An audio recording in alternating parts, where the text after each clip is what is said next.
إن شاء الله وانكتشن دينا إن نودي أرجعونه إن حولها المجال السيد اللي صار لها وايو حولها يبرتو يسكب xarunta wasaaradda deegaanka iyo isbeddelka cimilada Somaliland ee gobolka Awdal ayaa maanta lagu qabtay munaasabad ballaaran oo lagu xusayay xuska maalinta dhirbeerista Somaliland oo sanad walba la xuso 15 Abriil. Munaasabadan ayaa waxaa ka soo qayb galay maamulka gobolka Awdal ka degmada Boorama, madax dhaqameed, ururada bulshada iyo sidoo kale daneeyayaasha arrimaha deegaanka. Waxaana ugu horreyn madashaasi hadalka qaatay suduwaha wasaaradda deegaanka iyo isbeddelka cimilada gobolka Awdal Injineer Cabdiwahaab Xuseen Muumin. Waxa uu ka warramay maalintan iyo sida ay muhiim u tahay in la dhireeyo magaalada Boorama guud ahaanba gobolka Awdal. Maalintani waa maalin qaran, waa maalinta xuska dhirbeerista Jamhuuriyadda Somaliland.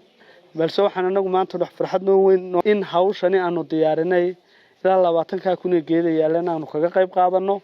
inaanu meel walba ilaalino dhirtii hore u jirtay deegaanka oo shaqaalaha wasaaraddu waxay joogaan min lughaya ilaa iyo halka tuulo ay joogaan. maantana waxaan leenahay bal wixii horena hal la ilaaliyo oo wasaaraddu way ilaalisaa. laba in dhirbeerista xagga magaalada urbanization-ka kor loo qaado waxaana daadihinaya barasaabka gobolka hadafkaas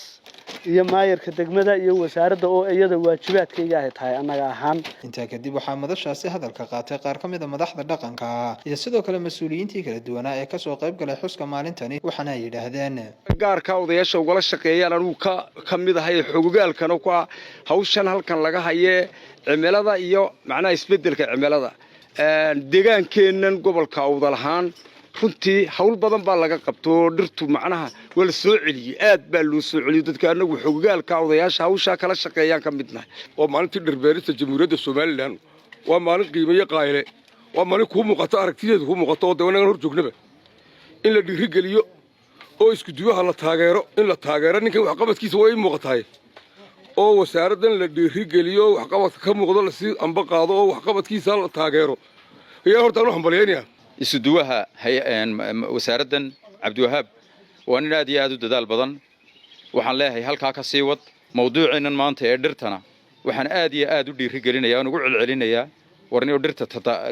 ta Ilaahay noo beerina hal ilaaliyo hal daayo oo imika waxaad moodaa dadkii gaaskii bay soo baranayaan oo dhuxushii inay naga yaraatee in dhirgoyntana la yareeyo.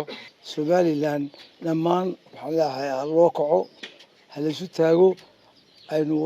urqaaqno sidii aynu dhulkeena green uga dhigi lahayn. dhulka greenkii uu ka qiimo badan yahay meel kastaba ninkii Yurub iyo meel kale soo arkay marka maanta wad ku farxaysaa deegaanka maanta inta ay roobku noo day greenka ay leedahay magaalada maalintii dhirbeerista Jamhuuriyadda Somaliland aad baan ugu soo dhaweeynaa annagu ka degmo boona ahaan hadanahay wasaaradda deegaanka aad baan ula shaqeynaa aad bayna noola shaqeysaa buurta libaaxley waxa ku yaala seeraha u weyn gobolka Awdal waana meesha cagafta halka taala keentay markii wadadeeda la arkay iyo geedaha ka baxay iyo sida dhulku yahay dhirbeeristaana aad baan ugu baahanahay. imika anaga waxaan oo kale u baahanahay in maalintan oo kale ka degmo boon ahaan baan u joogaa geedaha ugu badan aan helo dhulkuna inuu green noqdaan doonayna. maanta waa inaan ficil sameeyno waa inaan geedaha beerno. qiimaha geedku leeyahay waxa ka mid ah rasuulku sallallahu alayhi wasallam wuxuu ina faray adoo geed gacanta ku haya haday saacada qiyaamo ay timaado horta geedka inaad beertid. qiimaha geedku leeyahay halka ayuu taagan yahay in dhiran beernaana nolosheena ayaa ku xidhan muhiimad weyn bay dhirtu leedahay. maanta waynu beeraynaa haddii Ilaahay dhaahdo. ugu dambeyn waxaa madashaasi hadalka qaatay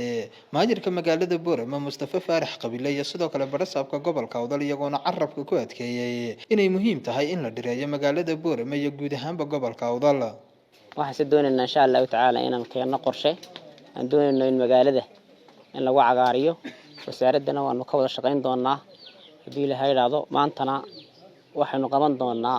oo inu beeri doonaa intii taalkiina intii wasaaraddu qorshaysay goobahii loogu talagalay baan markaa tagi doonaa insha Allah ta'ala. halkaas markaa aynu shaqadana ka qaban doonaa. waxa muhiim ah inaynu ogaano dhirtu waa qurux weey waa nolosheeni weey inaynu ilaashano way jirtaayo magaalada waxa aad looga cabanayaa wax weey waxa xoolaha weey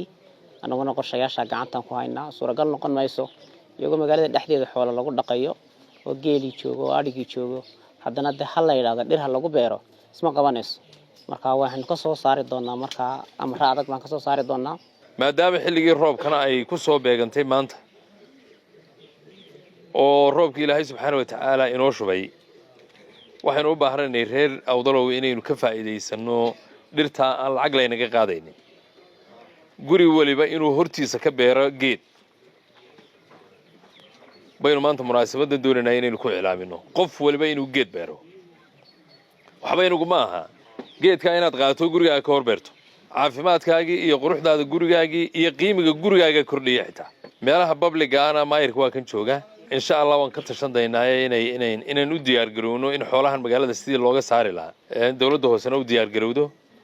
annaguna garabaan ku siinayna waayo xoolaha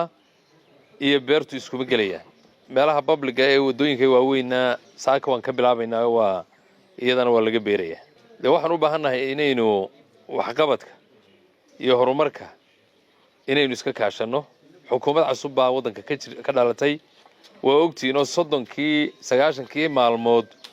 mashaariicdii ugu badnayd ee reer Soomaaliland laga fuliyo gobolkeena laga bilaabay halka imika xaruntii gobolka 20 sanadood ma lahayn gobolku xarun gobol looga taliyo guri karaab ku jiray madaxweynaha iyo madaxweyne ku-xigeenku way ballan qaadeen wiiga soo socda in halka la dhagax dhigayo xaruntii gobolka Awdal oo guri dabaq oo laba dabaq ah inta kadib mas'uuliyiinta iyo qaybaha kala duwan ee bulshada ka soo qayb galay xuska maalinta dhiraynta Soomaaliland ee lagu qabtay magaalada Boorama ayaa waxay tageen jidadka waaweyn ee laga soo galay magaalada Boorama kuwaas oo ku beeray dhir loogu talagalay in kor loogu qaado bilicda iyo quruxda magaalada Boorama